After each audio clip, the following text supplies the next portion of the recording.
All right, everybody, welcome back to Moonhawk Studios Presents in the year of our Lord 2024.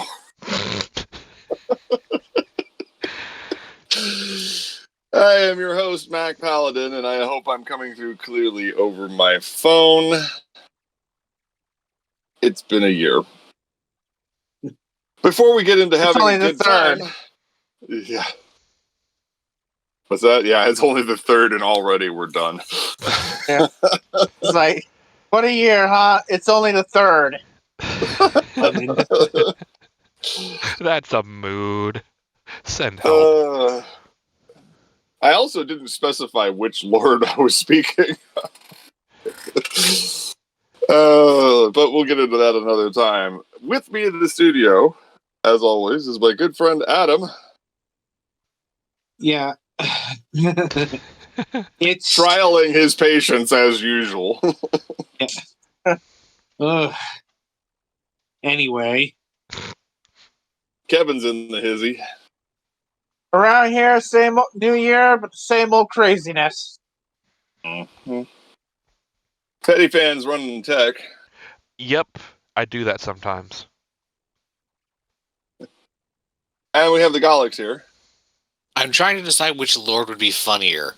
Greystoke, Vader, Byron, or I don't know. Cthulhu. Okay, that's complicated.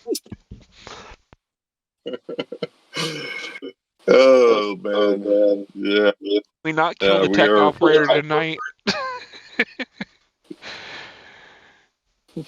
With what? Laughter? Yeah.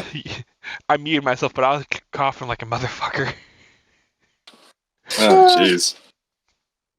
All right. Purportedly, we have a great show for you tonight. Of course, we're broadcasting off the Fragments of Silicon channel, and I will be uploading this to the YouTube channel before too long. I'm not going to be worrying about archiving things on Twitch as much. Like, I'm still going to do the highlight videos for regular broadcasts on the regular channel. But, like, uploading episodes where we use the alternate venue, I'm probably not going to worry about too much. Yeah, so they'll be safe I just in our need it for records YouTube. if anyone really needs them. Yeah, I'll upload them to YouTube when you cut it and send it to me later, so it's not as pressing. Yeah, it usually do that on Fridays, so if you don't see it tomorrow, it's because I was busy. Indeed. Purportedly, we have a great show for you tonight, but before we do that, let's get into the news, such as it is. Adam, why don't you lead us off? I mean, typically we'd be going on about the holiday because we're coming back from, Christmas and New Year. Right. And, I had a relatively good Christmas. Saw my brother and his children for Christmas Eve. They came up during the day to, have some pizza, watch the Super Mario Brothers movie because that is a movie that kids will enjoy. And they got presents that they seem to like. They had the initial displays of joy. I'm presuming that they are playing with them, or I'm not sure how much play you can get out of an Among Us plushie, but that's what a child's imagination is for. On the downside, there was more family drama during the holidays that I will not get into. Oh boy. It was fun when that hit on Christmas Day. Oh boy. Yeah, and let's see, I saw went to the doctor's office specifically to do another vital check. Good news there, my blood pressure is back to normal. So I think I'm not going to have to take the new medication. No, it's like the nurse was really unclear on that because she wanted to see what the doctor would want to do. I'm like, I'm going to presume that he's not going to prescribe the medication I don't need at the moment. You would hope. Yeah, I'm like, yeah, it's like my blood pressure's back to normal. Why do I need this fast-acting blood pressure medication now? Yeah, it's like, that sounds dangerous, quite frankly. It's like low blood pressure is a thing. Anyway, And blood pressure medication is not something you want to mess around with. It is definitely some heavy duty stuff. I'm like, and yeah, and in contrast to many people in the holidays, I lost 5 pounds. So there is that. Yeah. Said, all in all, a good holiday season, minus the the howling screeches of a divorce. So, Oh, yeah. Lovely. Yeah, it's like, it's always fun when that spills over to your arena. Like, anyway, so Kevin, what did you do during the holidays? Well, I had a relatively quiet Christmas because there's no kids in this house. Number one, and number two, I had to work on Christmas Day because I work at a movie theater. boo. So And that's when yeah, they do releases. That's when they do the damn holiday releases, ain't it? neck of the woods. Petty, what's going on in your world? Exist. You didn't even say I exist. At least Discord didn't pick it up. It You just didn't said pick it up, yeah. exist.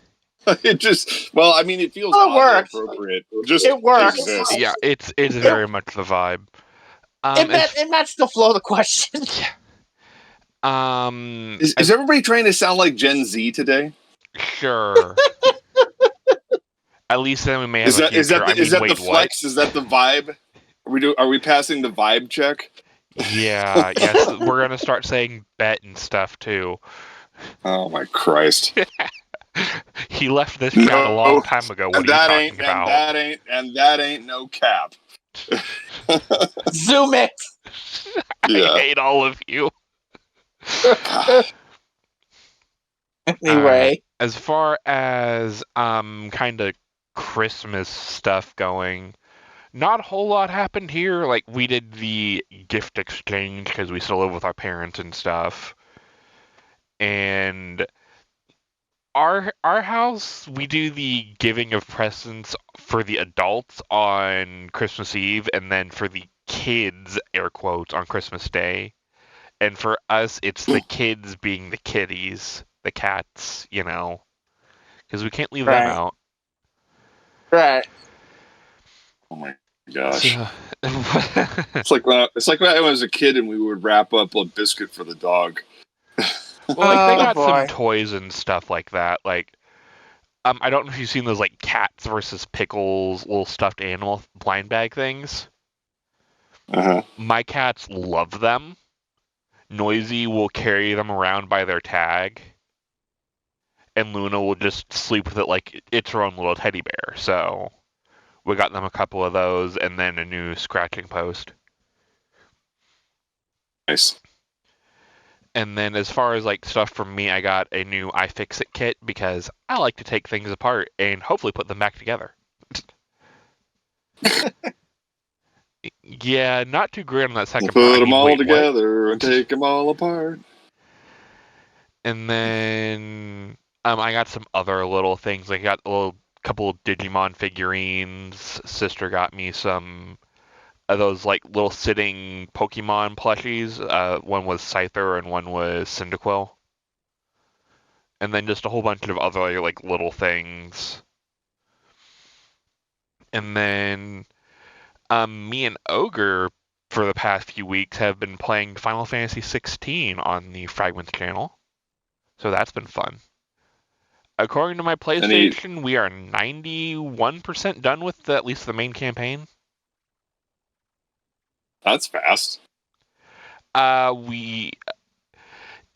We've been doing it for a few weeks. It's been a few weeks, and they've been playing it for pretty good amounts of time at a time. Yeah, we've been clocking like 4 or 5 hour sessions several times. I think we're on like part 9.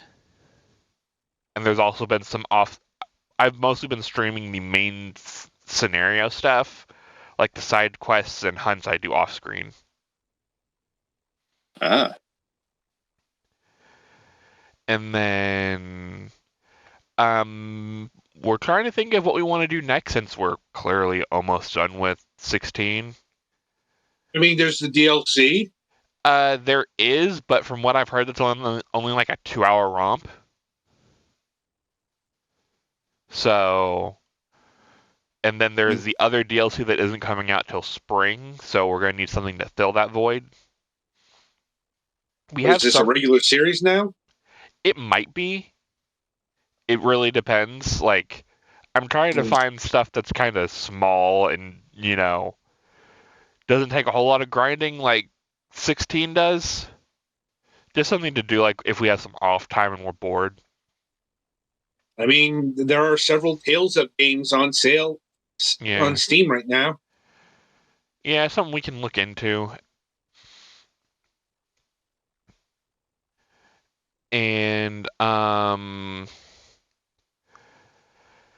everything else seems to be going okay. Still waiting for the pool guys to come by and see what they can do about like what we need to get our pool set up for next year.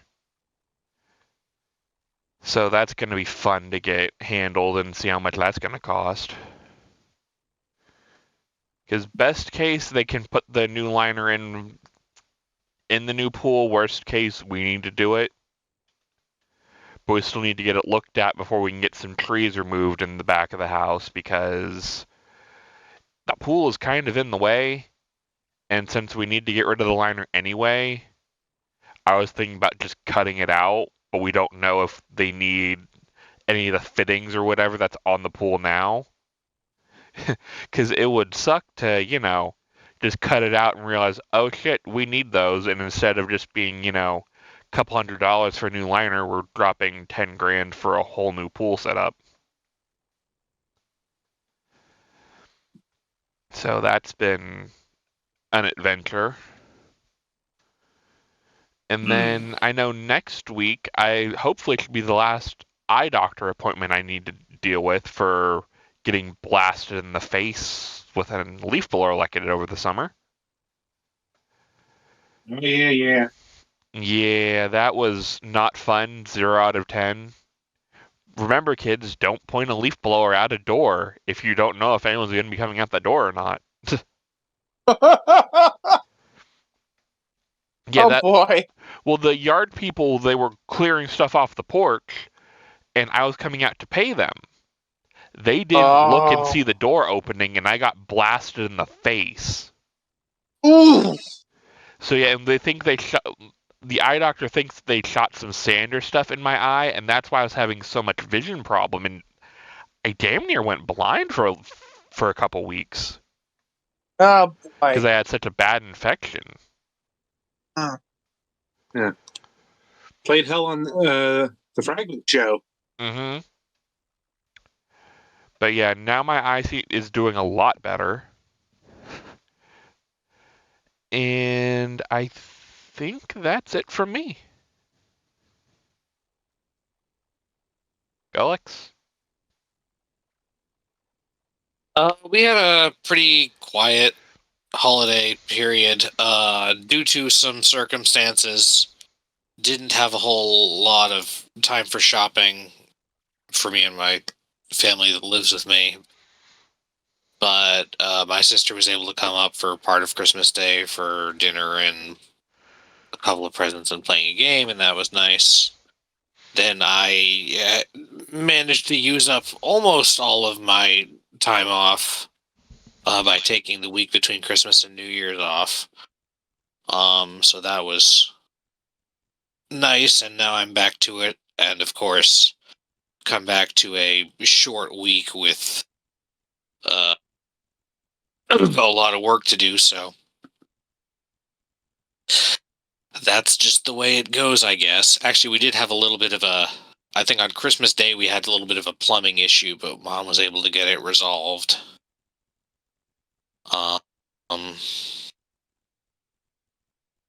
And then one of the days between Christmas and New Year's, it rained enough that we had a power outage that lasted a few hours, which was really annoying because it went out like at 4 o'clock, which is when it's starting to get dark.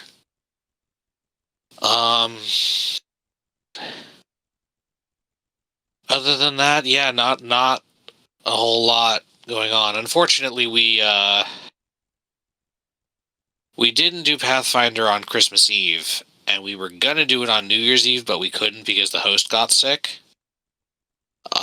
So I'm a little bit concerned about how long it's going to be in between, because the current plan is for us to do our big family Christmas thing next Sunday, so we won't be doing it either, although at this point there's supposed to be a significant amount of snow that day, possibly, so that might get rescheduled, so who knows.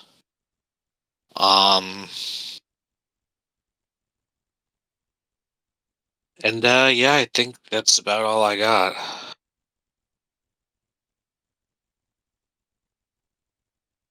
Okay. Well, the fun for me is that I'm broadcasting from my phone right now, because I'm not sure if my new internet service provider is adequate to do streaming at the moment. I'm currently using Verizon's so-called 5G home internet.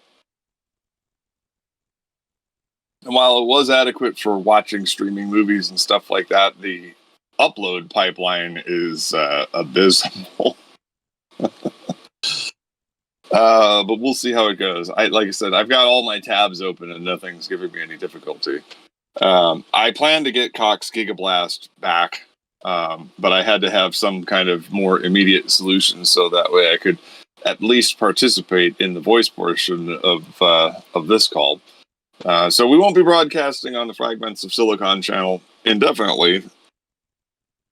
This is, like I said, just a precautionary so that way we didn't miss our first show back of the third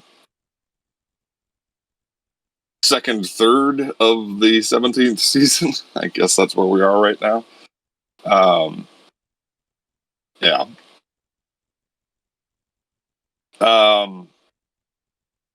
Upgraded my phone.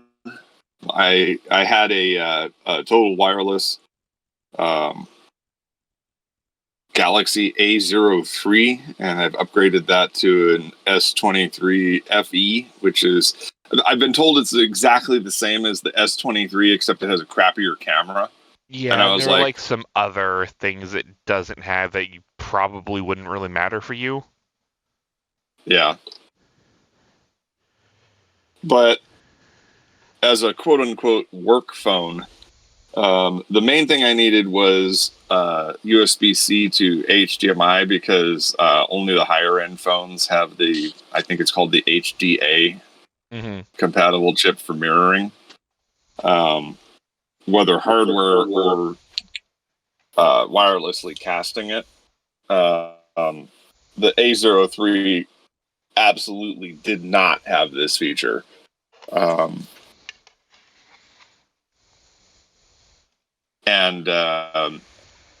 So now I've got a 128 gigabyte phone that can do pretty much everything.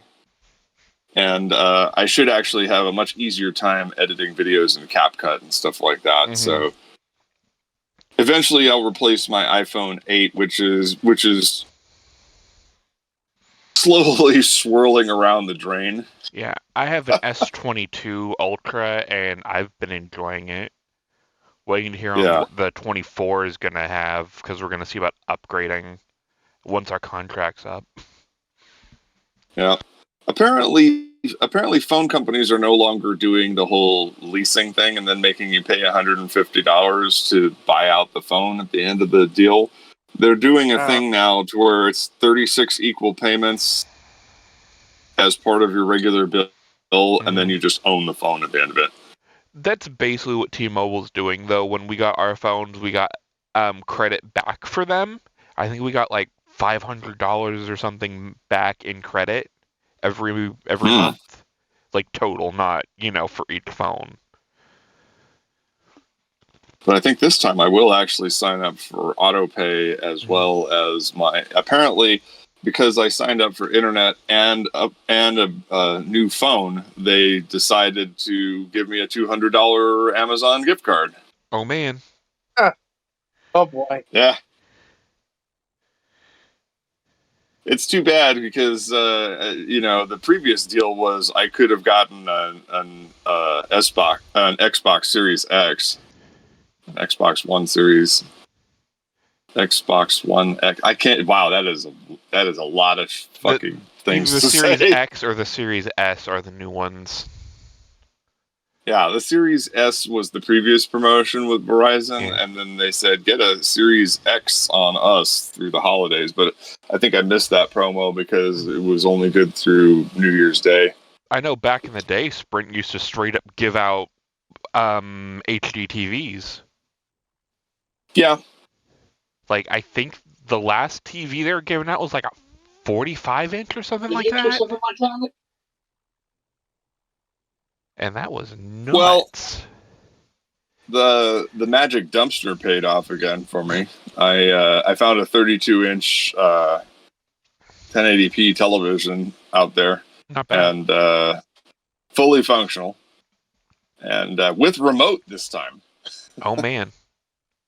And I found the pieces of a gaming chair, which when I get sufficiently online again, I was actually thinking about doing a TikTok live on my personal TikTok,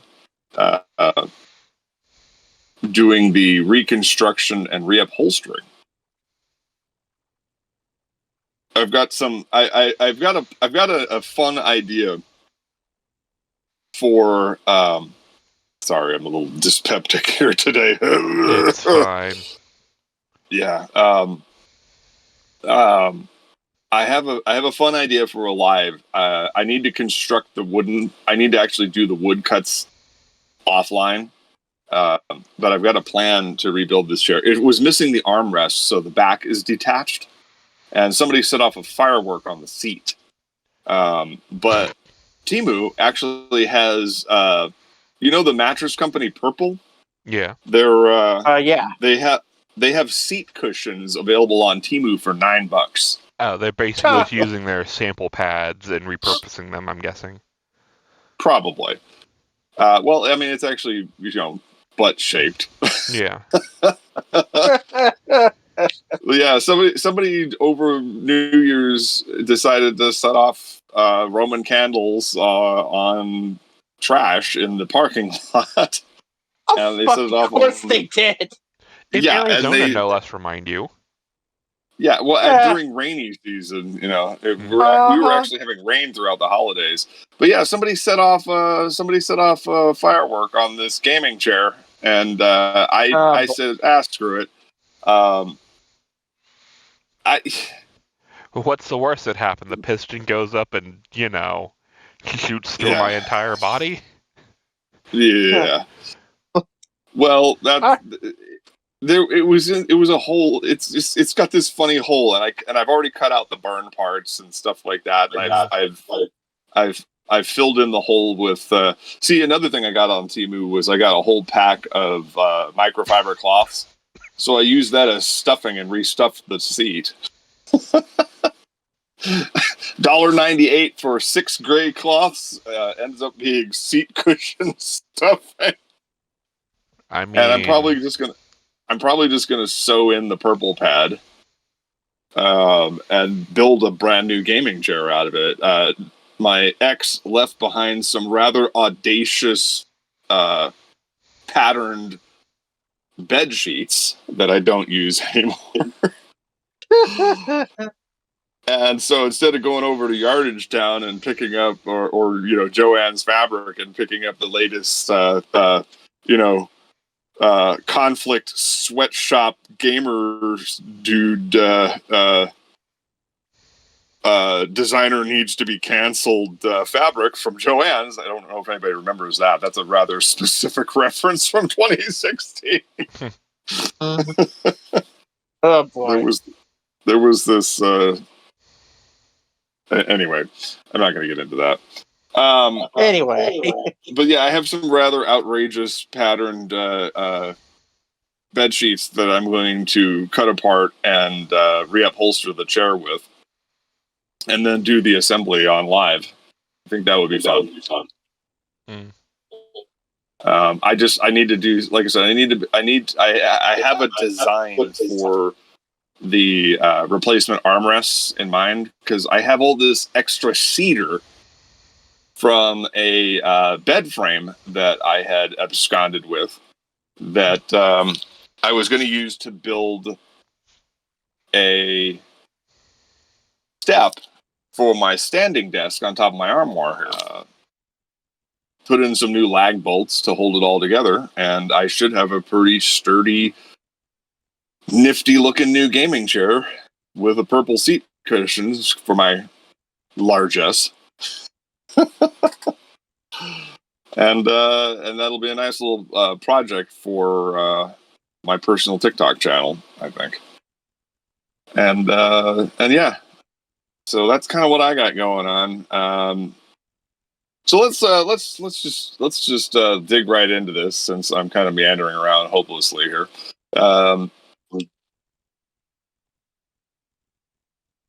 And we appreciate your patience. I'd like to welcome to the show tonight Christian Tuttle of Imaginary Game Studios. Christian, welcome to the program, and again, thank you for waiting for our eccentricities. Hello, hi, happy to be here. That's no problem at all.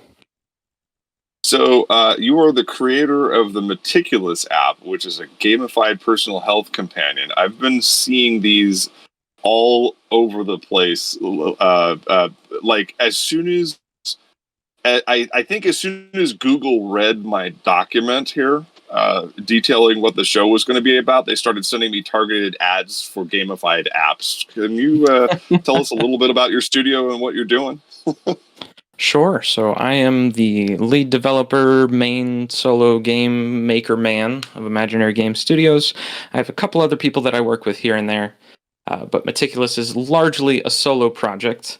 And the goal of Meticulous is to help you come up with a new way to think about your diet and fitness and construct a plan in a way that makes consistency easy. Mm-hmm. And it's obviously designed in a way to, as being a video game, to take advantage of everything that we know and love from video games and put it to work to something genuinely productive. I often say, why would you want to spend a bunch of time leveling up your character in World of Warcraft when you could take all of that time and effort and spend it leveling up your actual body? And that's kind of what Meticulous can help you do. Which isn't to say that I haven't spent my fair share of time leveling up my characters in World of Warcraft. Full disclosure. You got to get that appropriate disclosure for this channel and for my channel and for Fragments as well. Since gaming is an area of interest for us. I'm a big gamer. I'm a big nerd. So how does your app compare to some of these that I've been seeing in ads lately on Facebook? What's unique about yours?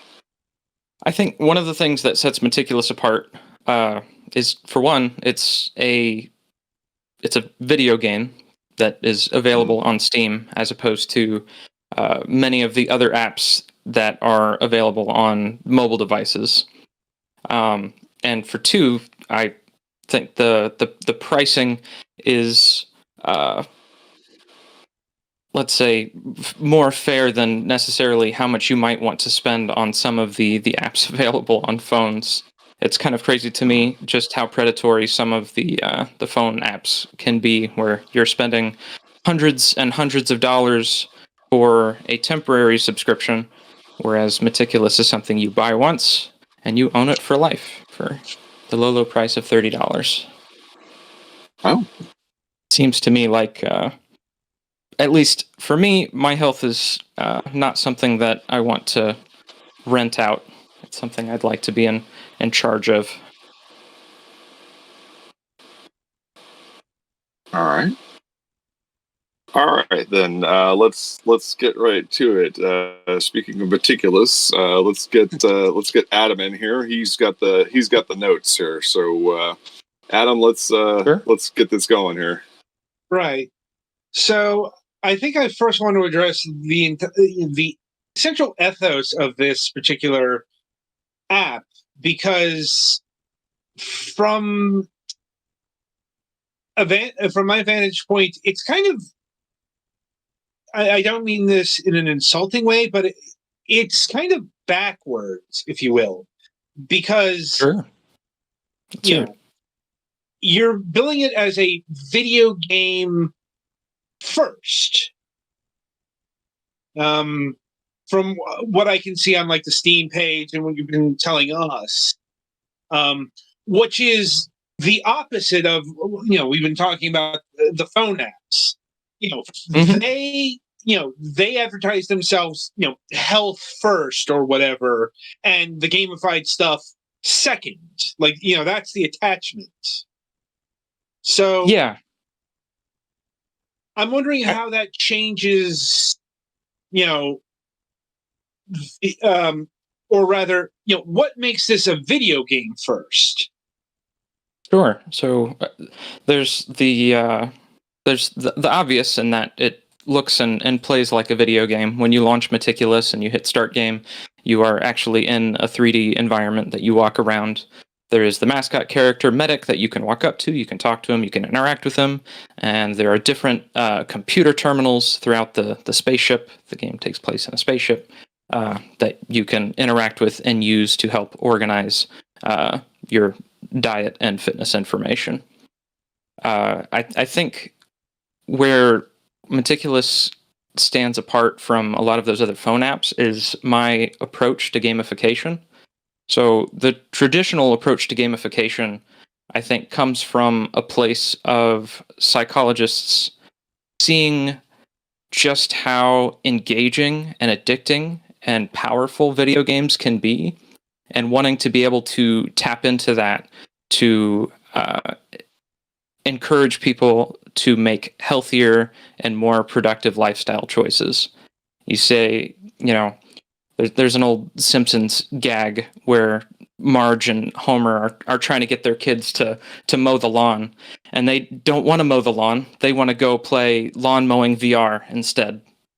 And whatever that magic sauce is that video games have to offer that just makes them so gosh darn addicting is something that if we could make, doing your chores, doing your homework, doing your work just as fun and engaging as playing Final Fantasy 16, then that would be wonderful, and we could all be more productive.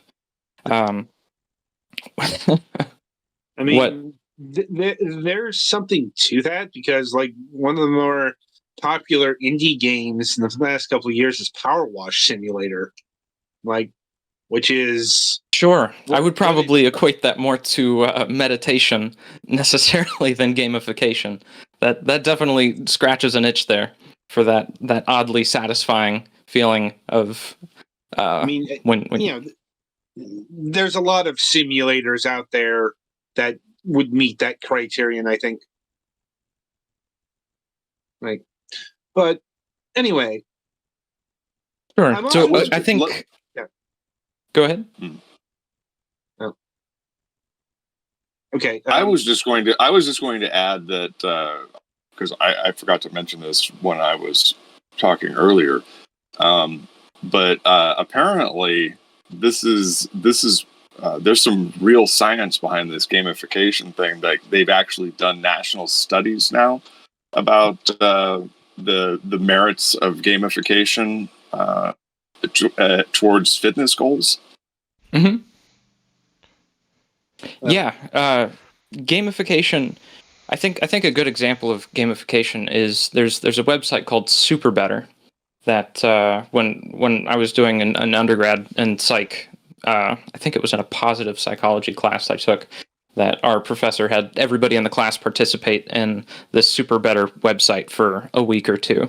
And the idea was that it helps you pick a goal and choose little minute tasks along the way towards that goal.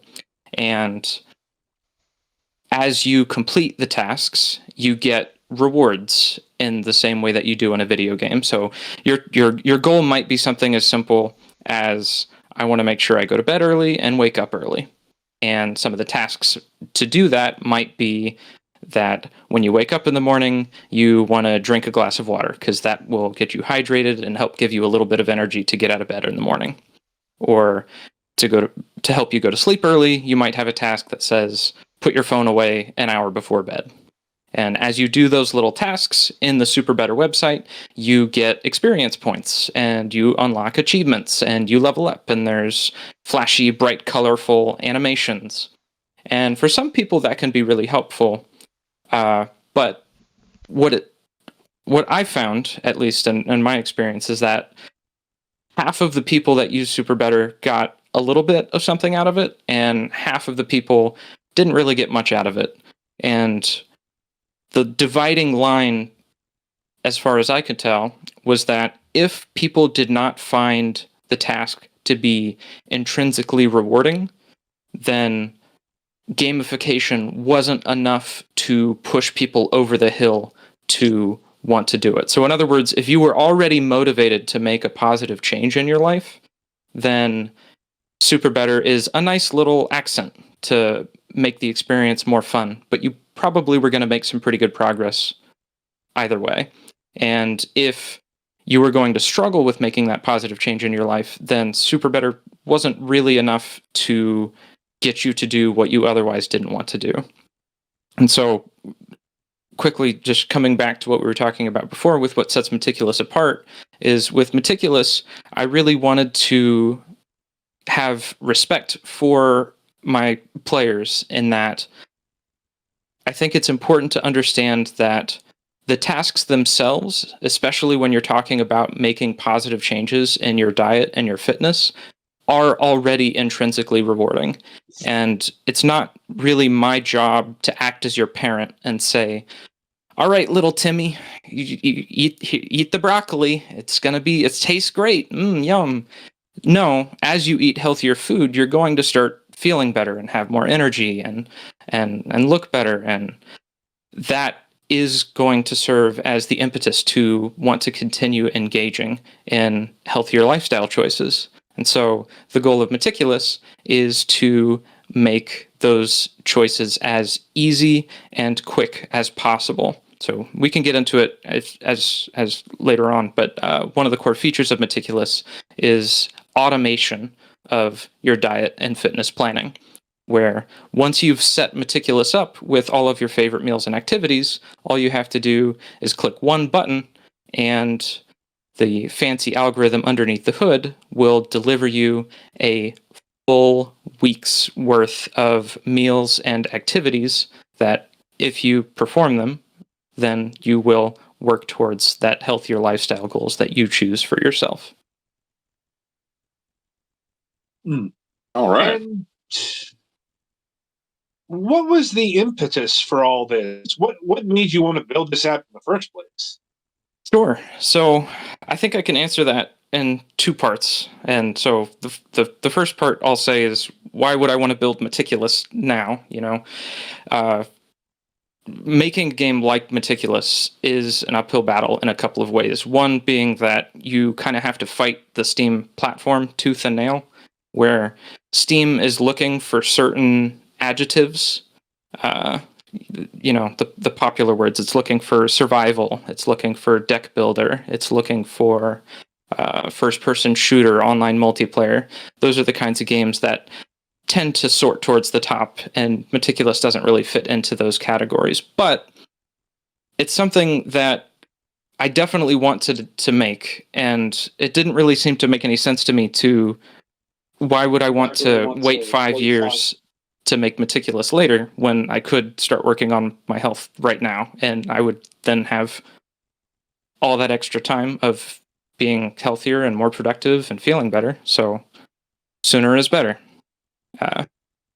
And the second part of that I can answer is why build it at all? Well, I think I must have been around high school where I set a limit for myself, and I said, all right, I've never been exceedingly overweight, but I've never really been the skinniest guy in the room either. So I set a limit for myself, and I said, if I ever get over 200 pounds, then that's my red flag. That's when I'm going to sound the alarm and really do something about it. Otherwise, I'm not really going to worry about my diet or my weight or anything like that.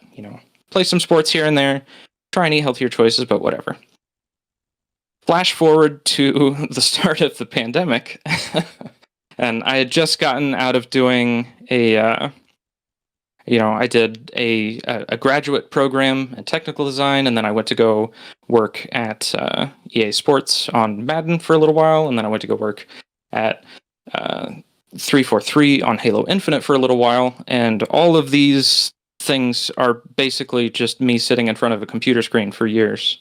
And so somewhere towards the start of the pandemic, I finally said, all right, you know what? I'm going to buy myself a scale.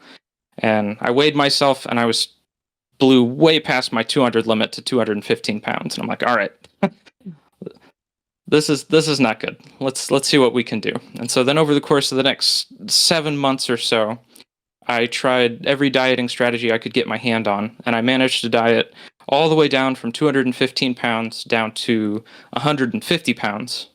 So not quite 10 pounds a month there, but pretty good pace for a pretty extensive amount of time. And at that time, I felt great, and it was wonderful. And I told myself, the fool that I was, that I was never going to put that weight back on, and that, if I was going to work that hard to get the weight off, then of course I'm going to keep it off. Well, life happens, and I've since put a decent chunk of that weight back on. I'm between the 185 to 190 range, which, considering that we just got out of the holiday season, I'll call that a victory. But as I caught myself starting to put some of that weight back on, I realized, no, it's a lot of work to maintain a healthy fat loss diet. So what can I do to make this as easy as possible? And so Meticulous is really my outlet to take every dieting skill that I learned in that period of going from 215 down to 150 and putting it, using my video game development skills, into video game form for other people to share, and obviously for myself to use as well. That is interesting.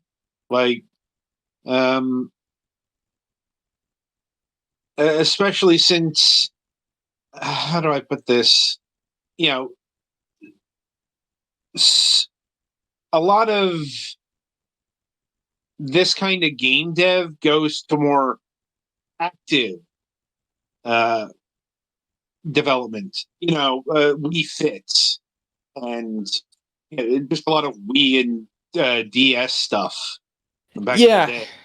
Yeah, I've had some fun with those kinds of games. Ring Fit, I think, was the one that I've been playing a little bit of recently. Yeah, I still do that occasionally. I try to do it at least once a week. It's a fun game, and it's my general rule of thumb is any time that I spend not sitting in an office chair is in and of itself a small victory. I suppose so. This thing does stand out. I'm also wondering what made you want to target the Steam platform in particular. Well, Steam is probably where all of my future projects are going to be hosted as well. So I figured this would be a good first opportunity just to experience the platform as a developer. I've been a part of projects that have been released on Steam in the past, but if you're doing PC game development, Steam is, as far as I'm aware, still the number one place to be. And if you also want to release your game on other platforms, itch, wherever, then that's a good idea. But right. you kind of want to be on Steam. And Steam does to their credit, have a host of other features, things like achievements and being a part of your Steam library. I'm sure the achievements help in the whole gamification plan. Yeah, of course. It's always nice to get a little gold star for your efforts. I mean, they are popular. See, one of the easier features to implement for sure, for good reason. I mean, now is this only available on Steam? As of this recording, yes. I would also like to release it on itch separately. That would probably be the next platform that I would target, but I do need to double check to see what if there are other rules and regulations regarding selling it on other platforms. As an example, Steam doesn't like it when if you try and sell gift codes to your game separately, because Steam wants their cut. I'm like, it's come up, specifically in a lawsuit that's pending, but Steam will do what it needs, what it does till then. I'm like, yeah. Anyway, but I suppose the big question here is: are you consciously avoiding mobile, or is this just you have no development experience there? So No, I have dipped my toes in mobile before, and I am Meticulous is developed in Unity, so mobile is definitely part and parcel of that platform. But in terms of what Meticulous parallels, I think Meticulous functions less as some of the phone apps do, and something more like a spreadsheet, like Microsoft Excel, with a much more entertaining and pre-designed layout for you. I have plans for a future mobile companion app to go along with the PC experience of Meticulous, but it would look a little bit different than specifically tracking your diet and fitness activities. I suppose I do have to address the possibility of consoles. Yeah, no, I think it would be awesome to get Meticulous on consoles, and one of the reasons I like having Meticulous on Steam and on PC is that this is typically not a place that you see this kind of app. So this is a different kind of convenient, if you will, for the PC gamers of the world who spend a lot of their time on their computers, like I do. It can be nice to have your health app available for you right next to your other PC games. Just like I think it would be nice to be able to have Meticulous on your PlayStation or your Xbox or your Switch. And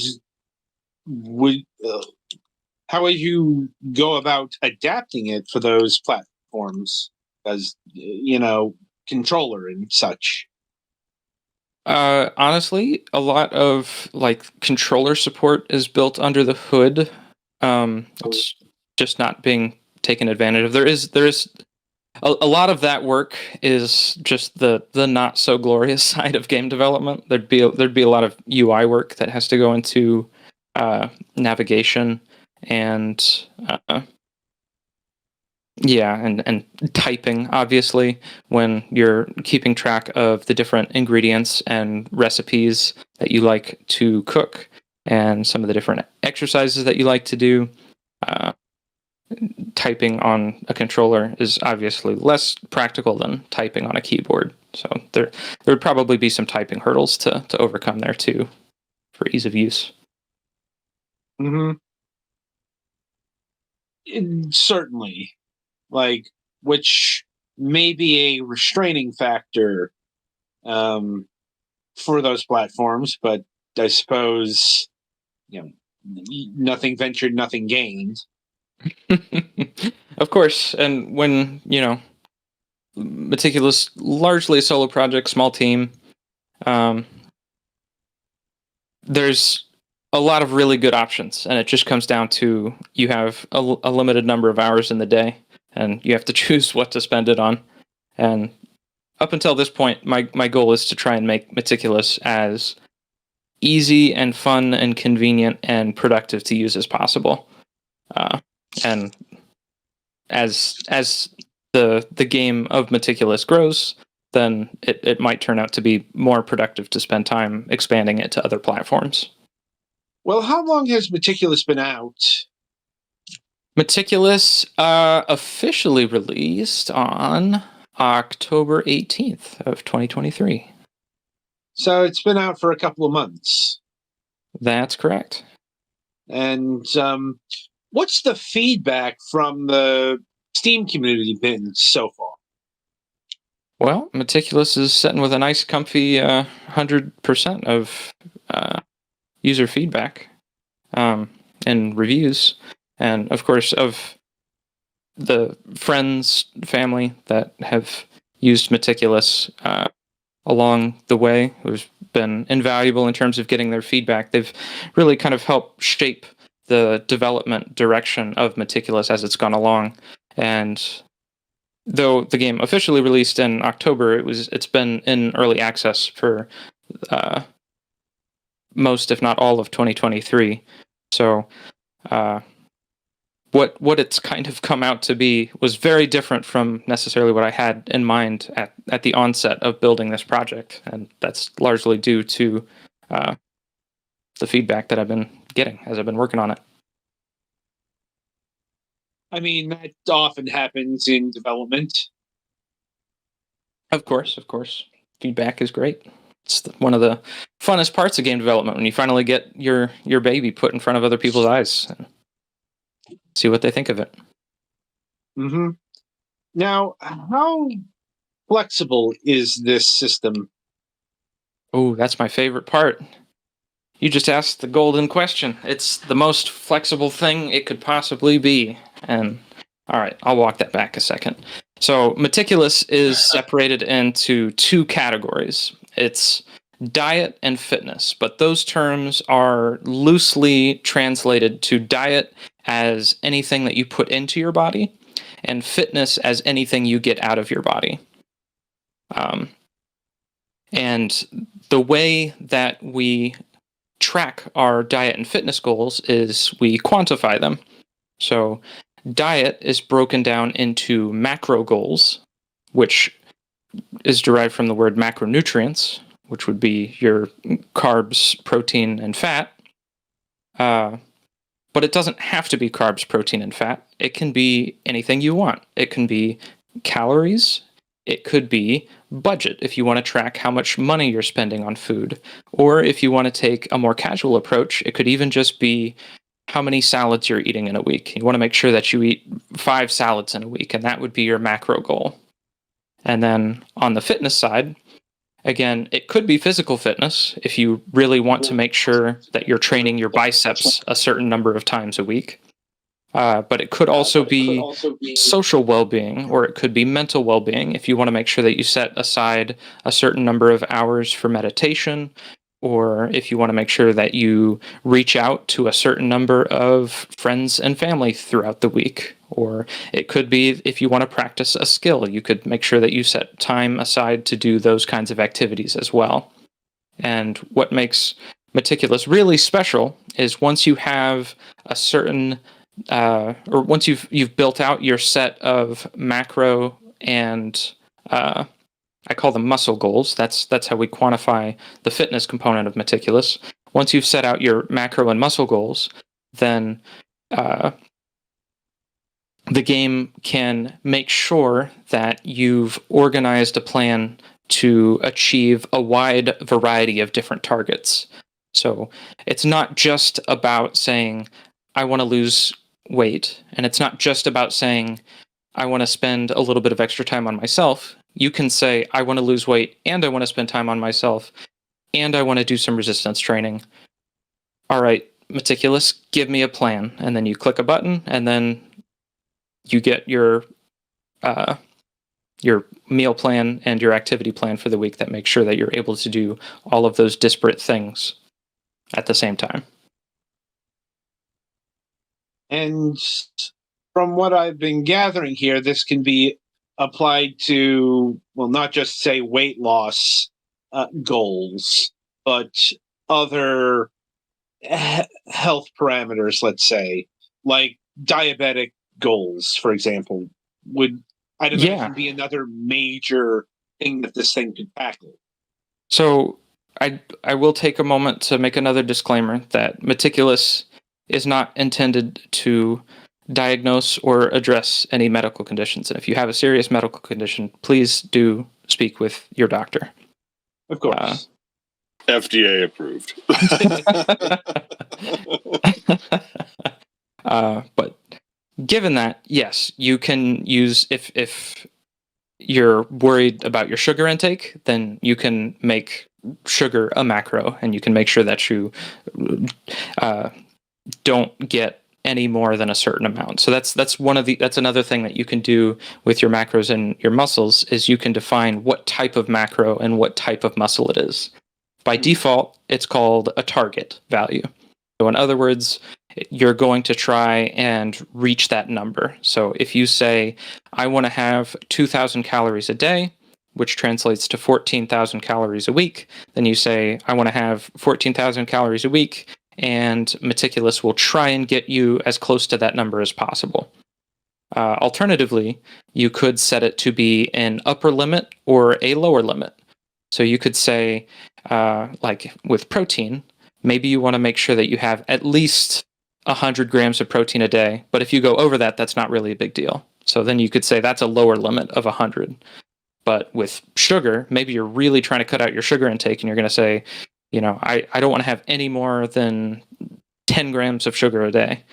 And that's an upper limit. And then Meticulous will definitely make sure to not give you more than 10 grams of sugar a day. Interesting.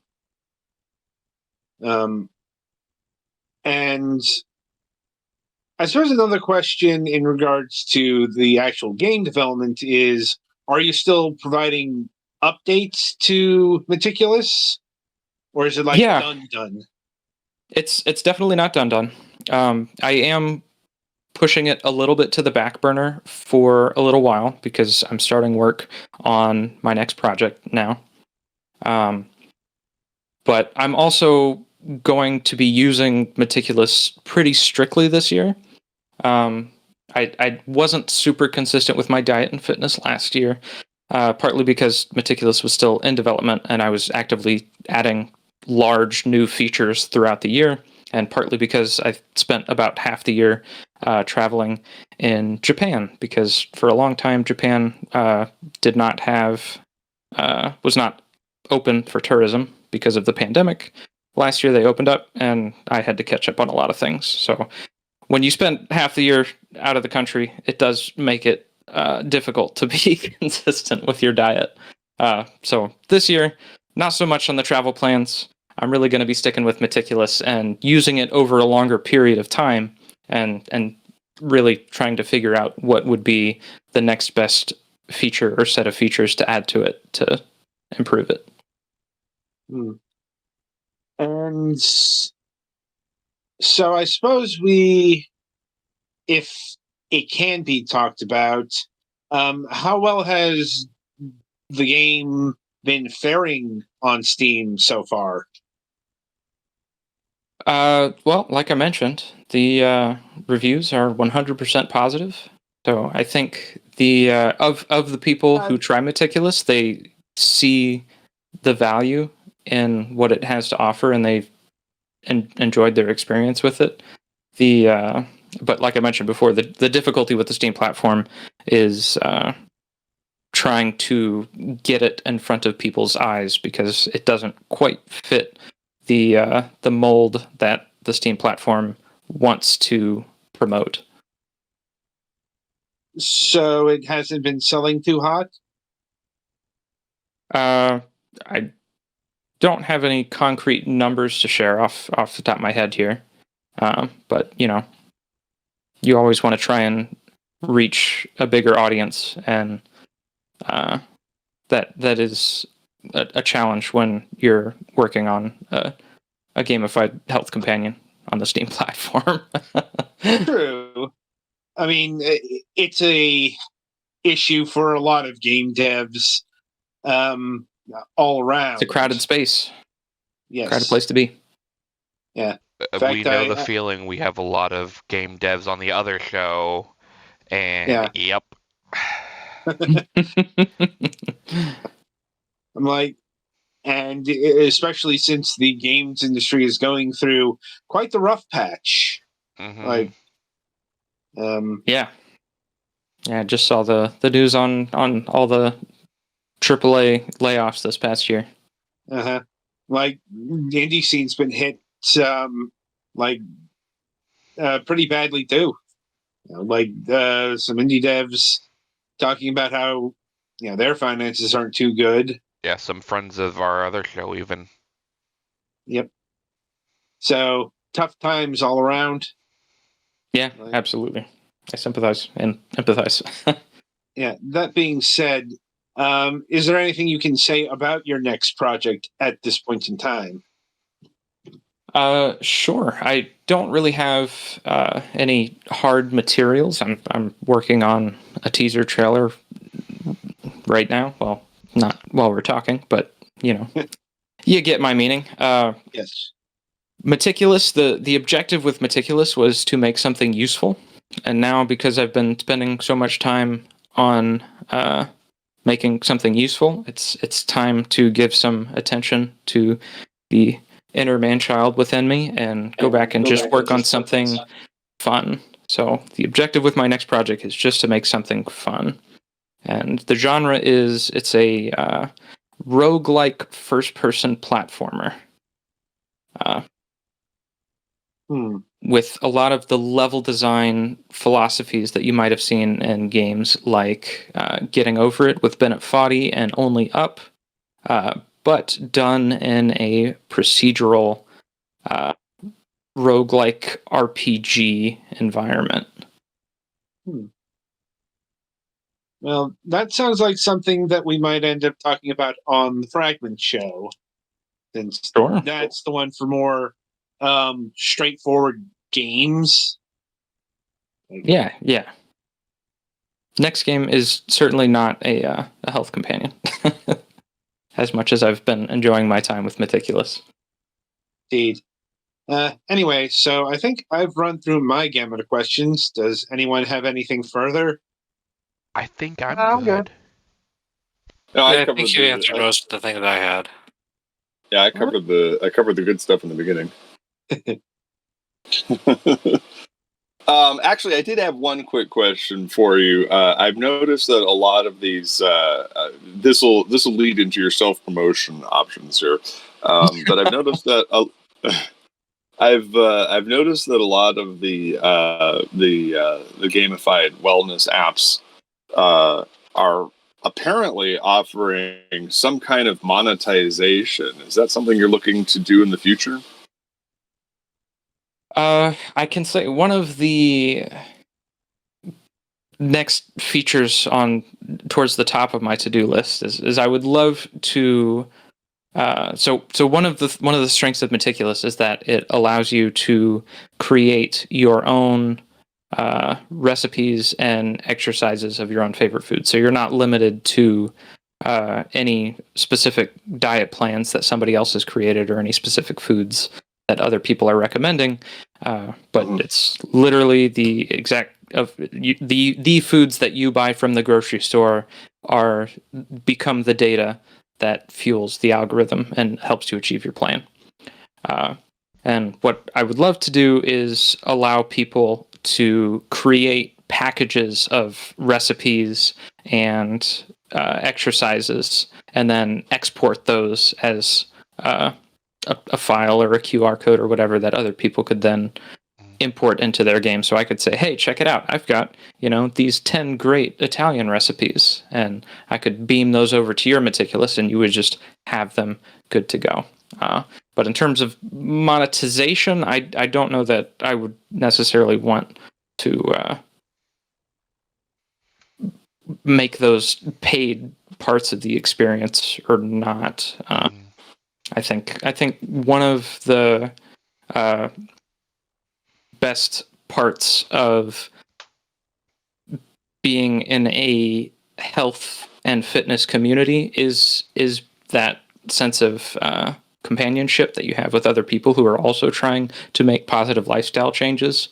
And I do think it would be a shame if the social landscape became a place where you felt like the other people that you were working together with were actually just trying to sell things to you, if that makes sense. Yeah. I have a question. For the nutrition stuff on, like, you get in the game, are you, like, using a web crawler for that? Or are you, like, punching stuff manually into a database? Or how does that work?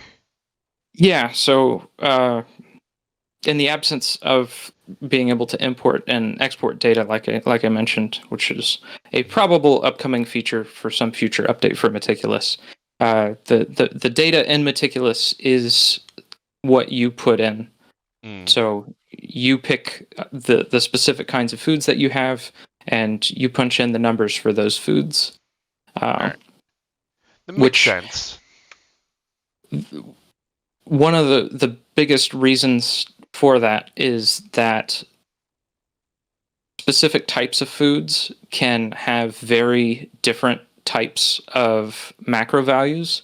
So the tortillas that I use to make my burritos might be 60 calories and have 9 grams of protein, but the tortillas that somebody else uses might be 180 calories and only have 2 grams of protein, depending on what brand they are, depending on the size of them, depending on what they're made out of. Yeah, whether or not you made them homemade or not, Exactly.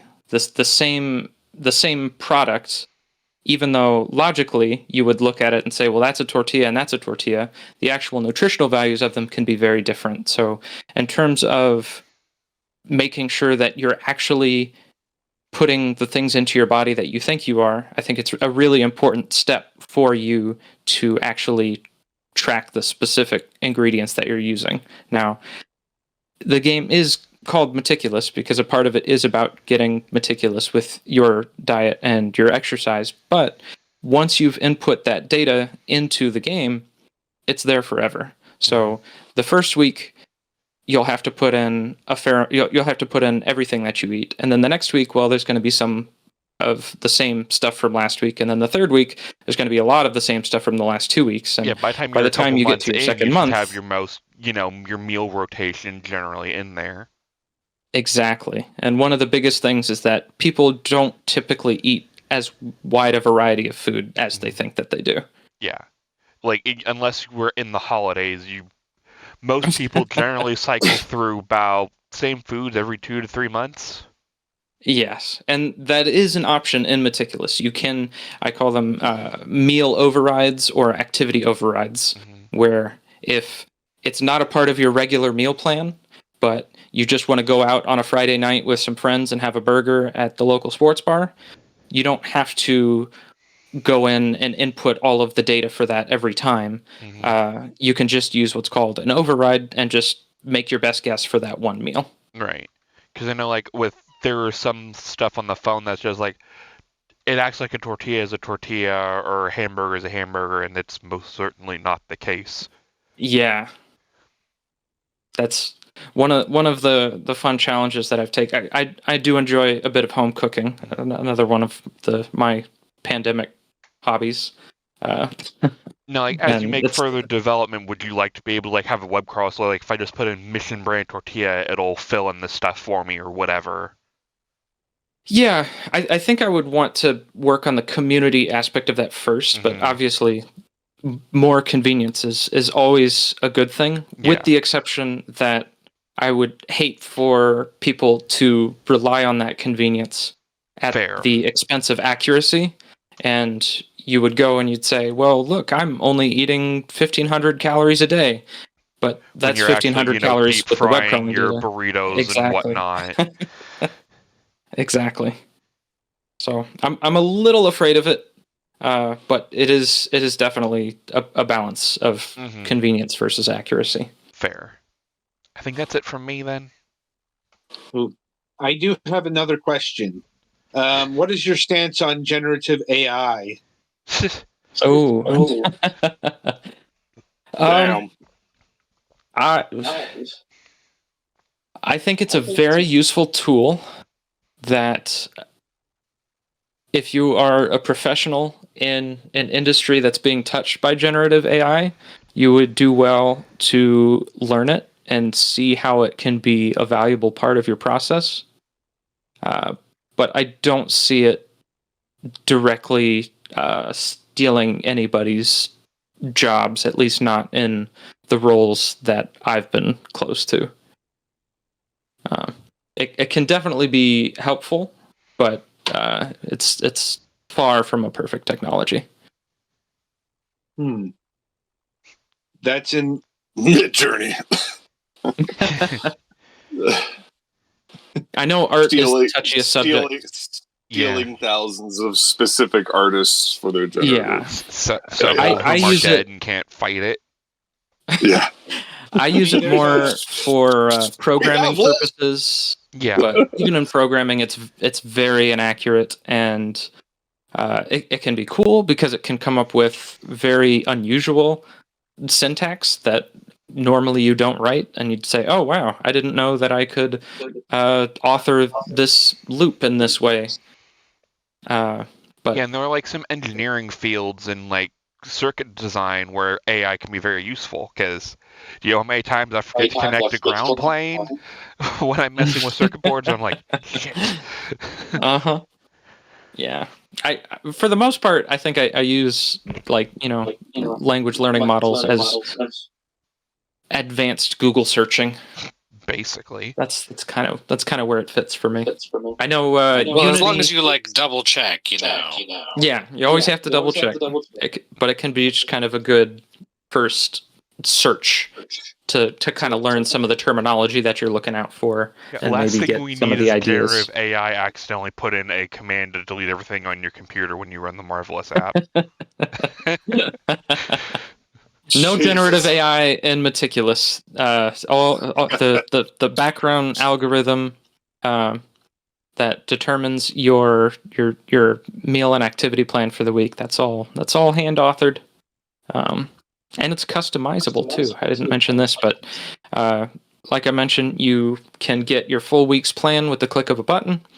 And as you continue to play Meticulous, you'll unlock what are called modules that allows you to adjust the parameters of that algorithm.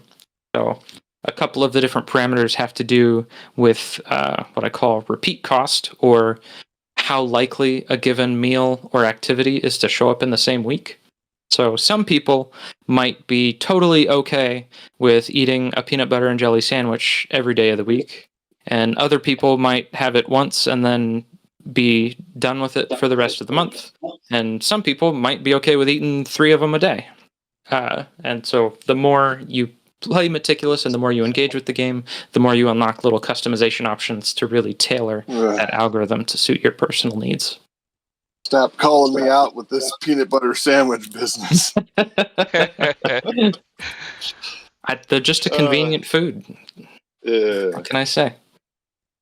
It's like, hold on, I gotta get my vitamin E. Vitamin enough. Wait. Right. Wow. So I think we're done here. Just one last quick question. The interview is done.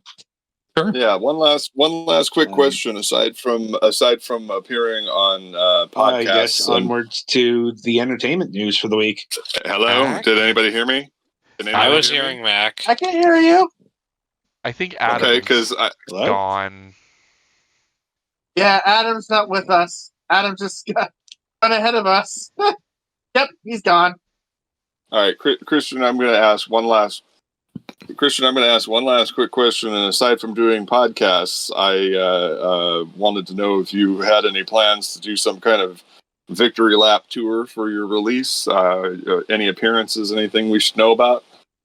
Sure. Well, let's see. The biggest victory lap tour was in late September when I attended the Tokyo Game Show, and I hosted an online exhibit with them and a VR exhibit with them. Tokyo Game Show hosts a thing called TGS VR, where normally if you go to a big gaming convention, you have to pay a ticket to go, and obviously Tokyo Game Show, that means you're having to pay for a plane ticket to fly all the way to the other side of the world.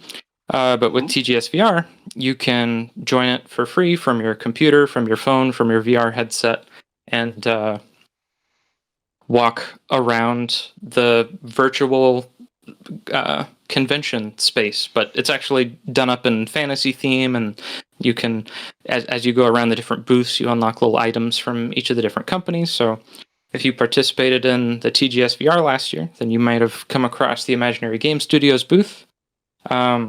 This year, I was really looking forward to participate in GDC or PAX East, but unfortunately, due to scheduling conflicts, I won't be able to go to those. But I do want to make an appearance at PAX West and or Tokyo Game Show 2024 later this year in September. So maybe keep an eye out for Imaginary Game Studios if you catch any of the coverage on those events. All right. Well, there you go. All right, Christian, I really appreciate you coming out tonight and talking to us about Meticulous and Imaginary Game Studios, and I wish you the best on that one. And if you have any further developments, maybe we can have you on the show again to talk about updates and such. Yeah, that sounds great. Thanks so much for having me on, guys. It's been really fun. All right, thanks a lot. Be sure, everybody, to check out Meticulous. It is available on Steam as we speak. All right, Adam, have you sorted yourself? Yeah, I don't know what happened there. I was about to ask about I was about to ask Christian about Victory Lap, and then all of a sudden you were like, "Hello." Yeah, you were like going forward. Everybody was expecting me to boop out. Yeah. Then you had the seizure. That was fun.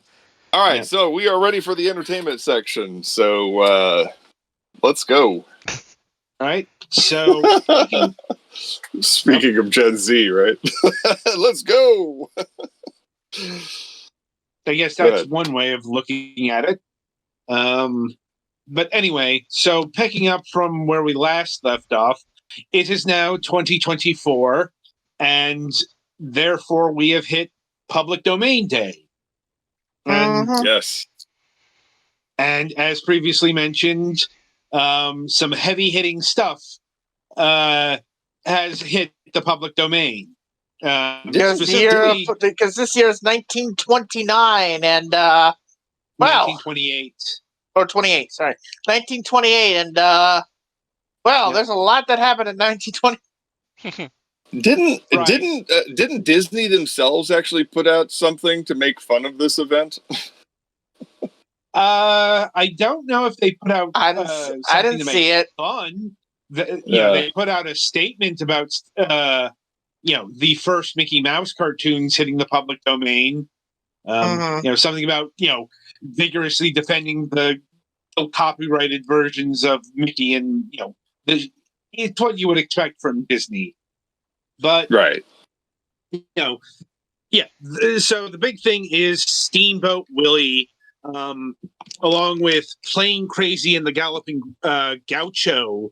The first 3 Mickey shorts are now officially owned by we, the American people. Though I do have to specify the American people because public domain is our public domain. It's not universal. Yeah.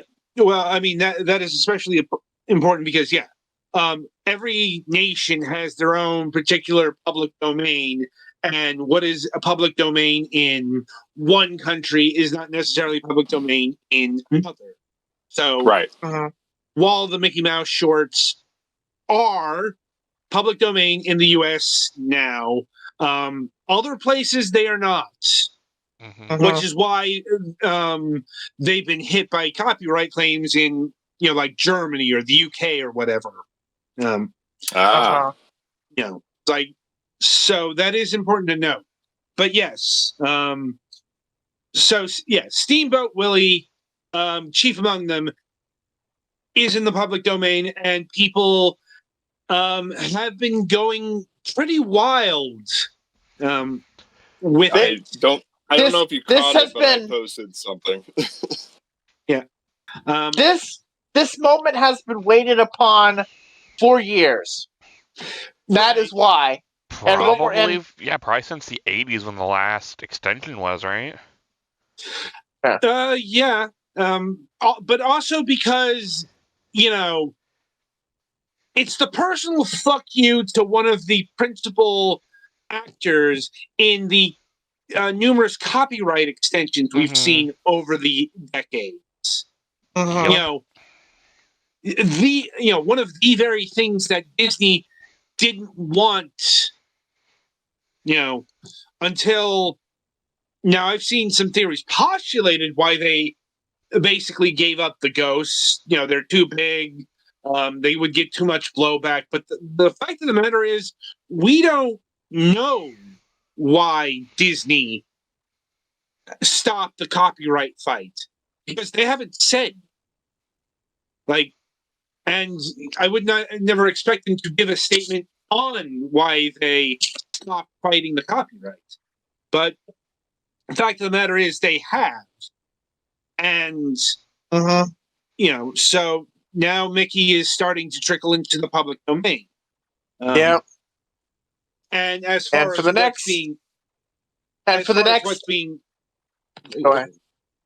what's being done to the mouse so far, a lot of it's predictable. Yeah. I'm like, not going to be lying. Some of the stuff that you expected is definitely happening. I would suggest not playing the horror Mickey drinking game, because you will die within the first 2 hours. Yeah, right. Here's the situation that we're going to have for at least the first year, for 6 months, if not the first year, if not longer. We're going to have a lot of projects with, and I'm putting in air quotes here, Willie, because I don't think they're going to be called Mickey, because that'll trip the wires. Disney will descend upon them. No. That's already out the window, because the first official Steamboat Willie horror movie is called Mickey's Mousetrap. Oh, right. I'm sorry. That's right. Now that's Mickey's with an apostrophe.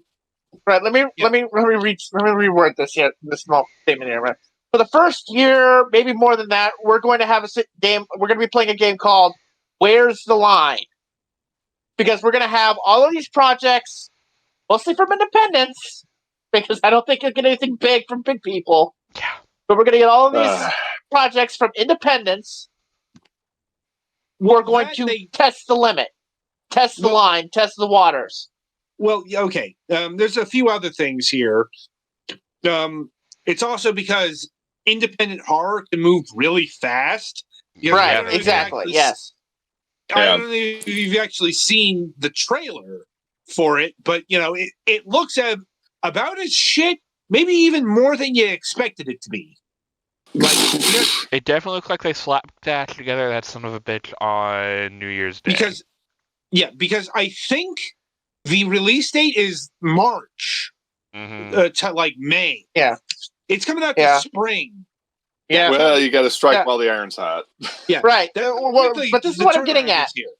This is what I'm getting at. Okay, is that you're going to have all of these projects that are going to be going to test the limit, test the waters, test the lines, because there's still some lines there's still some wires that could be tripped here. So they could get Disney to go, that's public domain, but not that. So we're going to find out. So we're going to basically have all of these projects find where exactly the line is. Where is the edge of where is the water's edge, if you will. And once that's found, then you're going to get even more because everybody's going to figure out, okay, this is exactly what we can and cannot do, because that's still not necessarily clear. All right. There is a bit of a problem with that postulation because the edge is going to be ever changing. Because do keep in mind, what is in the public domain now is only going to be that way for a year. Because 1929, we're going to get even more Mickey cartoons, and then the next year, even more and even more. It's the line is like the location of the restaurant at the edge of the universe. Yeah. Of course, there's also the possibility that Walt Disney gave in on these particular trademarks. They might not necessarily do so in the future. Wait, they gave in on the copyrights, not the trademarks. Yeah, the copyrights, that's a different thing. That's a different thing. Yeah. Also, another thing is horror is a really easy differentiator. It's been postulated, the reason why we got Who, Blood and Honey last year is because, that is a situation in where the rights holder would probably never greenlight it. Like having Mickey Mouse, the actual Mickey Mouse, as a horror villain, that's not something that Disney would ever approve of. Especially if you know anything about Disney's actual approval processes, even internally for Mickey Mouse. He is well protected, let's say. It's pretty easy for a horror director to say, no, we're not infringing on your copyrights because, our derivative work isn't infringing on anything that's still copyrighted by you. Very, very quickly, Adam, I wanted you to turn your attention to my Facebook feed, and you could see the existential horror that is Steamboat Winnie. Speaking of habitual line crossing. Well, it's also worth noting that the amalgamation. Minnie Mouse also crossed into the public domain along with Pete, as they were in Steamboat Willie and the other cartoons. Crazy. Also assorted Disney farm animals. I thought some of those were coming next year, but I know a few of them are in there now. Yeah. Well, the next big one is Donald Duck. Oh, yeah. And that's 2 years. Yeah, it's off the wall, the hook, the chain, and raising the roof. Only a matter of time before the meta ends up pumping up the volume. Yeah. Well, it's going to be really interesting when Superman hits the public domain, or especially Dear God. Batman. The thing about Batman is all the things that make Batman came much later. Yeah. And DC's going to have fun smacking the copyright hammer with that stuff. Yeah. But the original design will eventually fall into the public domain because all of this stuff was made before 1973. Mm-hmm. Yeah. Also, what has emerged is the first Steamboat Willie horror video game, which was distressingly called Infestation 88. Oh God! They know what their assignment was, and they passed it with flying colors. Well, they very quickly called it Infestation Origins. Okay, for those who don't know, 88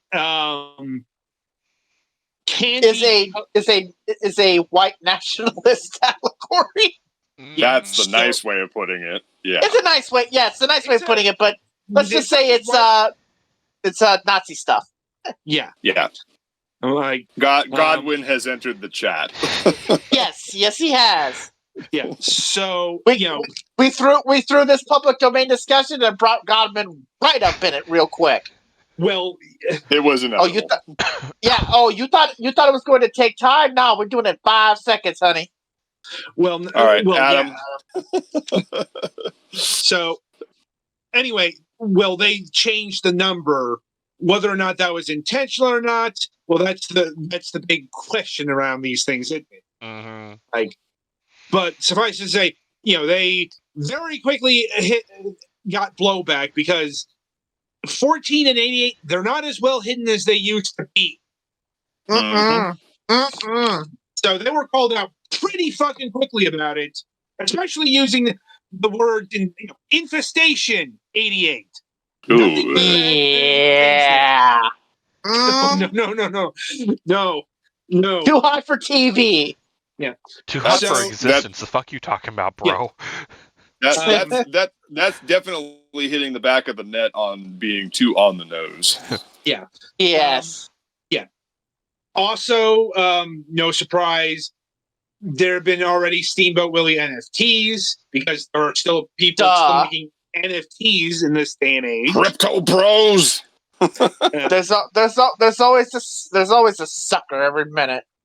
Speaking of which, I'm already sick of seeing Mickey sucking on his. There's no other way to put it. Yeah. Well, yeah. Of course. Right now. Of course. These Of nuts. course. So Rule 34 course. applies to the mouse as well. D's Of course. nuts. Once again, Of course. Once again, it's that mentality of this forbidden thing is now we can do whatever we want to it. So let's do the most lazily horrific things we can think of. Mhm. Right. Let's have a ball. Well, welcome to the internet. Here's your I survived 5 minutes card. Uh-huh. Yeah. Meanwhile, us denizens. Floodgates, they have opened. Yeah. So, it's not a surprise. Anything that's been done, and also very predictably, people are wanting, about the, now I hate the public domain because this lazy shit is being thrown upon us. That's the point. Look, yeah, it's really not. It's really, it's Look, like it's really hard not to have that. Not to have that thought. Here's the thing. You can have freedom of the press or you can have quality control. You can't have both. Yeah, it's like the public domain isn't concerned about quality. Yeah. And also, Hey, don't stifle my creativity, man. well, that's another thing. Like the really, really uncreative stuff is going to be used up first. Oh yeah. Yeah. That's true. That's true. But Don't stifle my if you want- creativity with your quality and standards and shit. Now, if you want to see something that's actually creative in this mold, go look up the upcoming first-person shooter Mouse. Mm. It's not actually based off of. It's not based off of Steamboat Willie or anything because this was announced last year, late last year. But it's got the aesthetics of those cartoons, and let's just say it looks a lot more interesting than Infestation, whatever. Infestation with Jesus. fucking crimes against humanity. Let's go. Oh dear. Anyway. Anyhow. So directly to jail. There we go. Yeah, we'll probably have to revisit this at some point. But that's where stay tuned. That's where things lie in the immediacy of things. Anyway, so next up, Kevin, you're going to have to help with this because what the fuck is going on in sports ball world? Okay, okay, you have to be specific. I heard tell of some pretty bad play and also some pretty bad calls. Not that. That's what's specific? I'm like, what's up with the Pop-Tart and the Cheez-Its? Oh. Well, okay. You've discovered the glories of bowl season, where we have we have college football, and after the regular season, the teams that have 500 records or above get to play in what are called bowls, and these are games that are between two different teams in mostly neutral sites, although they're all neutral, and in order for these, and because we have so many Division I university football programs, you have to have all these many bowls, and unfortunately, these things cost money. You see, and so in a tale that sold us time, we've had these bowls for sponsorship or sponsor. That's a nice bowl you've got there. It'd be a shame if something were to happen to it. Yeah. Well, yeah. So for two of the bowls this year, they were sponsored by the Kellogg's Company, dear. which owns actually three of them, because you had the Sun Bowl, which had Tony the Tiger's name attached to it. Lord. By the way, watch out for that next season after what happened this year. But of course you had yeah. Now the Pop-Tarts Bowl here that we're talking about was this is a bowl that was held in Orlando. And because obviously you need to do something crazy, because as we all know, Kellogg's and Pop-Tarts in the last couple of years has been a little bit crazy in their marketing. Oh, so they've basically reverted back to the road to wellness. No, not necessarily. Well, what they decided to do was to get a guy to be in a Pop-Tarts outfit and be a mascot. And then at the end of the game, that mascot turned into an actual Pop-Tart. Well, it was an edible replica, but Yeah. You get was the idea. Replaced. So essentially, they ended up reenacting one of the tenets of Catholicism. If that helps you. Fuck yourself, Adam. If that helps you. I'm not the one who ingested the body of the Pop-Tart Christ. And on the third day, wait a minute. Get the fuck out of here. No. This is not necessarily reflective views of everybody on this podcast, just so that for record. For legal purposes. Oh my god. Actually, I'm sorry. Did I say Kellogg's? Through 1 week without disclaimers. Yeah, I'm sorry. Did I say Kellogg's? I actually meant a different thing, because Kellogg's spun off its non-cereal stuff, which is Pop-Tarts and Cheez-It. This is actually from Kellanova. Oh, let me rephrase that. God. Yes. Let me rephrase that bit there. Shit. And so obviously the Pop-Tarts thing, that went over, that got viral. So naturally they decided to do it for the other Kellanova Bowl that they have, that just also that was also played in Orlando, Florida, and that's the Cheez-It Citrus Bowl. Now I didn't see much of that game, but apparently that's what happened there, and apparently it also got some press. Look, let me just say this to end this on here. Embrace the craziness, because that's what that's what the bowl season period is about. It doesn't need to make sense. If you try to make it, it's like the old saying, you should really just relax.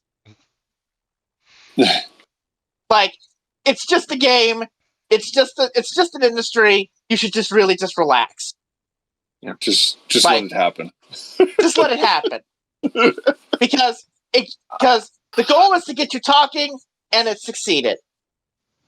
Yeah. The goal is to get you talking. The goal is to make you go, what the fuck is this? I guess if you are going to have a sapient Pop-Tart character, you still want it to be like official lore that it's okay to eat them. Well, if you remember the ads in the early 2000s, that was basically kind of what went down. Yeah. And the ads of the last decade and a half have been absolutely batshit insane for Pop-Tarts. And I've seen a lot of them, so... You know what? You think this should be like, what the fuck is this? But it's actually on brand. Yeah, it is. It is brutally on brand, and it terrifies me. The ad department knew what they were doing, and they went. Yeah, that's the point here. That's the point here. It's like, yeah, it may seem batshit insane, but that's Pop Tarts' brand for the last 10, 15, 20 years, and so they know what the fuck they're doing. Assignment received, passed with flying colors. Crazy has been their brand since day one. I mean, yes, I don't know if anybody got the slightly esoteric reference to The Road to Wellness, which was the movie, the sort of parody biopic of Kellogg himself. But yeah, the movie ends where he talks about immortality and then jumps off a dock and instantly has a heart attack and dies and slaps the water.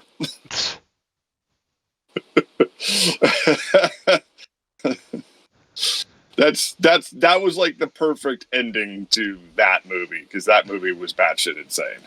And if it was anywhere close to the real life events of Kellogg himself and the company that he founded, we're right in the ballpark. Pardon the pun. Yeah. So yeah, Anyway, so there's that. I think that should be enough for the week. Yeah, we should probably end things there. The podcast ends when Kellogg dies. Jesus. Best you each morning. God damn. Don't forget to eat your Jesus Pop-Tart every morning. He comes back every third day. Oh, Lord. That's just indigestion. Forgive me, Father, for I have toasted. God damn it, Adam. And this, please. And scene. Brother, fist bump through the internet. What a wild, wild world. Oh, look at that. My phone is almost dead. Just Yep, like my world now we gotta get out of here. Forget we really gotta get out of they here. know not what they do to their diets. All right, guys. Once again, thanks to our guest, Christian Tuttle of Imaginary Game Studios, for coming out and putting up with us tonight. Seems like the appropriate thing to say at this point. And we look forward to what's coming down the pike for that. Next week, we're going to have Leslie Engel of TFX Studios on the show. And Adam, I think you had some things to say about this. Yes, Leslie Engel, Warner Brothers re-recording mixer for Netflix hit series One Piece, releases the world's first interactive music single, Heavy Distance. Leslie Engel, the artist, creates a surreal landscape from the lyrics, inviting listeners to explore and uncover hidden elements while materializing lyrics pertaining to time, photographs, and frozen winters, providing players with a distinctive discovery experience. Also, he wants to do a giveaway with this app next week. He wants to give us like 5. He wants to send us 5 codes.